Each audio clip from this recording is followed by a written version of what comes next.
নাশপাতি খেলে কি হয়? রোজ নাশপাতি খেলে কি হয়, কি কি উপকারিতা রয়েছে এই ফলের, চলুন জেনে নেই বিস্তারিত। ডায়াবেটিস ও কোলেস্টেরল থাকে নিয়ন্ত্রণে। ডায়াবেটিস ও কোলেস্টেরল নিয়ন্ত্রণে রাখতে কাজ করে নাশপাতি। এতে আছে দ্রবণীয় ও অদ্রবণীয় ফাইবার। এই দ্রবণীয় ফাইবার রক্তে কোলেস্টেরল আর শর্করার মাত্রা নিয়ন্ত্রণে রাখতে সাহায্য করে। এছাড়া ফাইবার হজমের গোলমাল ঠেকাতেও সাহায্য করে, কমায় কোষ্ঠকাঠিন্যের সমস্যাও। হার্টের জন্য উপকারী। হার্টের রোগীদের জন্য নাশপাতি খুবই উপকারী ফল। এতে থাকা ফাইবার হার্ট ভালো রাখে, রক্ত সঞ্চালনেও সাহায্য করে এই ফল। নিয়মিত নাশপাতি খেলে হার্ট অ্যাটাকের ঝুঁকি কমে। হজম শক্তি বাড়ায়।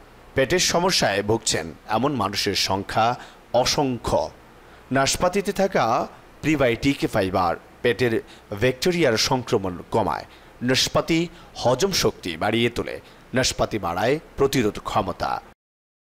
ওজন নিয়ন্ত্রণে রাখতে চাইলে খাদ্য তালিকায় রাখুন নাশপাতি। এই ফলটি দীর্ঘক্ষণ পেট ভর্তি রাখে, আর ঘন ঘন খাবার খাওয়ার প্রবণতা কমলে ওজন নিয়ন্ত্রণে রাখা সহজ হয়। তাই ওজন কমানোর মিশনে থাকলে ডায়েট রাখুন নাশপাতি।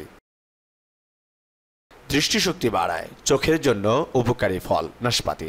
অ্যান্টিঅক্সিডেন্ট সমৃদ্ধ ফলটি দৃষ্টিশক্তি উন্নত করে। এটি বয়সজনিত চোখের সমস্যাও দূর করে। নিয়মিত নাশপাতি খেলে চোখের জ্যোতি বাড়ে।